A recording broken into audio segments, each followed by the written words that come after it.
Bonjour à tous. Dans la deuxième vidéo de ce drame épouvantable que nous vivons et que nous sommes obligés de médiatiser car les services du parquet ont cherché à l'étouffer, j'avais indiqué que nous avions du mal à trouver un avocat. C'était effectivement le cas, puisque sans l'intervention d'un ami de la famille, Olivier Métellus, que je salue et remercie du fond du cœur, nous n'aurions pas pu être mis en relation avec un avocat d'un grand cabinet parisien.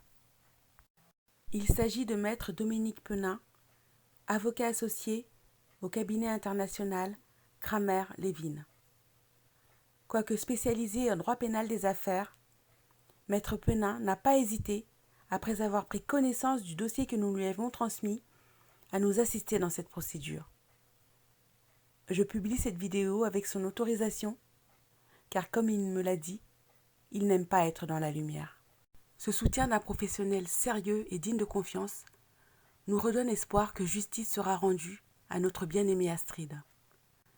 Il nous conforte aussi dans notre position et celle de tous ceux qui ont connu et aimé Astrid du rejet catégorique de la thèse avancée par le parquet de Bastia du suicide d'une femme isolée. Nous sommes maintenant en contact avec les services du juge d'instruction qui nous traitent avec la délicatesse que mérite une famille meurtrie. Ce qui, bien évidemment, est un baume sur notre cœur, car tout dans ce drame qui s'est abattu sur notre famille est empreint d'une violence inouïe.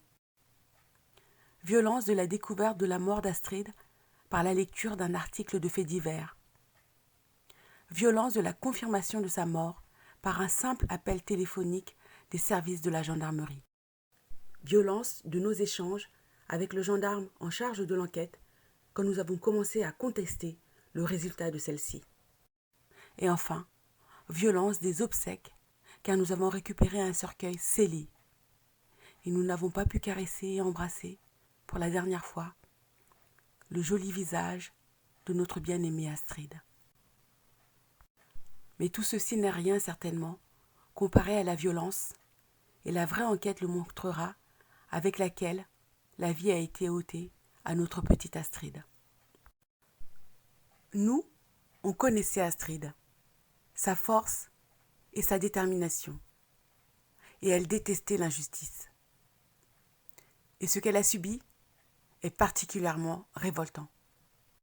Son ou ses amis, non contents d'avoir trahi sa confiance et volé son argent, l'ont tué et brûlé son corps. Mais je l'ai déjà dit, l'esprit qui vient de Dieu survit à la mort physique et communique avec ses proches. Ceux qui lui ont fait du mal vont bientôt savoir que par-delà sa mort, Astrid ne lâche pas l'affaire. Elle nous a guidés sur toutes les preuves que nous avons produites et surtout, elle nous a montré son meurtrier. À la fin de cette procédure, je donnerai le détail de toutes les manifestations, de tous les rêves et de tous les signes que nous avons eus et qui fondent notre certitude qu'il s'agit bien d'un assassinat. Pour l'heure, avec cette vidéo, je voulais partager avec vous notre joie d'avoir désormais à nos côtés, pour nous soutenir et nous conseiller, un avocat en qui nous mettons toute notre confiance.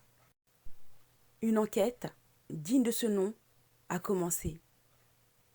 C'est un soulagement, mais aussi une très grande angoisse, car nous allons entrer en eau profonde, celle où nagent les êtres qui sont capables d'une telle cruauté. Comme nous, je sais que vous êtes nombreux, que vous l'ayez connu personnellement ou pas, à vouloir que toute la lumière soit faite sur l'assassinat d'Astrid et que les auteurs de ce crime épouvantable soient sévèrement punis.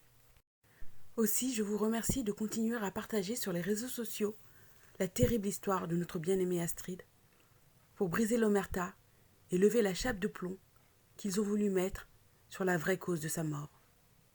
Je vous remercie encore pour votre soutien, vos pensées et vos prières.